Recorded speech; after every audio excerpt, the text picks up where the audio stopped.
ರೇಣುಕಾಸ್ವಾಮಿ ಕೊಲೆ ಪ್ರಕರಣದ ಆರೋಪಿಯಾಗಿರುವ ನಟ ದರ್ಶನ್ ಜಾಮೀನು ರದ್ದಾದ ಬಳಿಕ ಮತ್ತೆ ಜೈಲು ಸೇರಿದ್ದಾರೆ. ಭರಪ್ಪ ಅಗ್ರಹಾರದಲ್ಲಿ ಕಂಬಿ ಹಿಡಿಸುತ್ತಿರುವ ದರ್ಶನ್ ಇದೀಗ ಶಾಕಿಂಗ್ ಸುದ್ದಿಯೊಂದಿದೆ. ಬೆಂಗಳೂರಿನಲ್ಲಿರುವ ನಟ ದರ್ಶನ್ ಪತ್ನಿ ವಿಜಯಲಕ್ಷ್ಮಿ ಮನೆಯಲ್ಲಿ ಕಳ್ಳತನ ನಡೆದಿದೆ ಎನ್ನಲಾಗಿದೆ. ಲಕ್ಷ ಹಣ ಕಳವಾಗಿರುವ ಬಗ್ಗೆ ಕೂಡ ಈಗ ದಾಖಲಾಗಿದೆ ಒಂದು ದೂರು. ನಟ ದರ್ಶನ್ ಪತ್ನಿ ವಿಜಯಲಕ್ಷ್ಮಿ ನೆಲೆಸಿರುವ ಹೊಸಕೆರೆಹಳ್ಳಿಯ ಅಪಾರ್ಟ್ಮೆಂಟ್ನಲ್ಲಿ ಕಳ್ಳತನವಾಗಿದೆ ಎಂದು ವರದಿಯಾಗಿದೆ. ಮನೆಯ ಬೀರುವಿನಲ್ಲಿ ಇಟ್ಟಿದ್ದ 3 ಲಕ್ಷ ಹಣ ಕಳ್ಳತನವಾಗಿದೆ ಎಂದು ವಿಜಯಲಕ್ಷ್ಮಿ ಪೊಲೀಸ್ ಠಾಣೆಗೆ ದೂರು ನೀಡಿದ್ದಾರೆ. ವಿಜಯಲಕ್ಷ್ಮಿ ಮ್ಯಾನೇಜರ್ ಸಿಕೆ ಅಚ್ಚುಕಟ್ಟು ಪೊಲೀಸ್ ಠಾಣೆ ಕಳ್ಳತನಕ್ಕೆ ದೂರನ್ನು ನೀಡಿದ್ದಾರೆ. ದರ್ಶನ್ ಪತ್ನಿ ವಿಜಯಲಕ್ಷ್ಮಿ ಸೆಪ್ಟೆಂಬರ್ 4ರಂದು ಮೈಸೂರಿಗೆ ತೆರಳಿದ್ರು. ಮನೆಯ ಬ್ಯಾಡ್ರೂಮ್ ಕಾಟನ್ ಬಾಕ್ಸ್ನಲ್ಲಿ ಹಣ ತೆಗೆದುಕೊಳ್ಳಲು ಹೇಳಿದ್ರು. ಮ್ಯಾನೇಜರ್ ಸ್ವಲ್ಪ ಹಣ ತೆಗೆದುಕೊಟ್ಟು ಉಳಿದ ಹಣ ಅಲ್ಲೇ ಇಟ್ಟಿದ್ರಂತೆ. ನಟ ದರ್ಶನ್ ಪತ್ನಿ ವಿಜಯಲಕ್ಷ್ಮಿ ಅದೇ ದಿನ ಮೈಸೂರಿಗೆ ತೆರಳಿದ್ರು.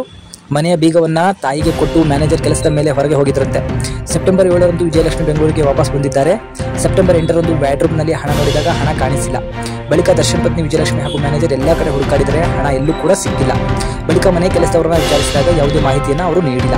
ಮನೆಯ ಕೆಲಸದವರ ಮೇಲೆ ಅನುಮಾನ ಮೂಡಿದ ಹಿನ್ನೆಲೆಯಲ್ಲಿ ಮ್ಯಾನೇಜರ್ ಆಗಿರುವಂತಹ ನಾಗರಾಜ್ ಪೊಲೀಸ್ ಠಾಣೆಗೆ ದೂರನ್ನು ನೀಡಿದ್ದಾರೆ. ಸಿಕೆ ಅಚ್ಚುಕಟ್ಟು ಪೊಲೀಸರು ಪ್ರಕರಣವನ್ನು ದಾಖಲಿಸಿಕೊಂಡಿದ್ದಾರೆ.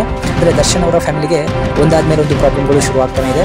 ದರ್ಶನ್ ಅವರು ಏನೇ ಆಗಿರಲಿ 3 ಲಕ್ಷ 4 ಲಕ್ಷ ಈ ಹಣಗಳು ಅವರಿಗೆ ಲೆಕ್ಕಕ್ಕೆ ಇಲ್ಲ. ತುಂಬ ಜನ ಅವರ ಮನೆ ಬಳಿ ಬರ್ತಾರೆ, ತುಂಬ ಜನಕ್ಕೆ ಸಹಾಯಗಳನ್ನೇ ಮಾಡ್ತಾರೆ. ಬಟ್ ಏನಾದರೂ ಇದನ್ನು ಎತ್ಕೊಂಡಿದ್ದು ಮನೆ ಕೆಲಸದವರಂತಾನೆ ಪ್ರೂವ್ ಆದರೆ ಅವರಿಗೆ ಇದು ಬೇಡದಿದ್ದಂತಹ ಒಂದು ಸಿಚುವೇಶನ್.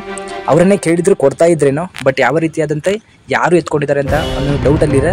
ಸೊ ಮುಂದಿನ ವಿಚಾರಣೆಯಲ್ಲಿ ಎಲ್ಲ ತಿಳಿಯುತ್ತೆ.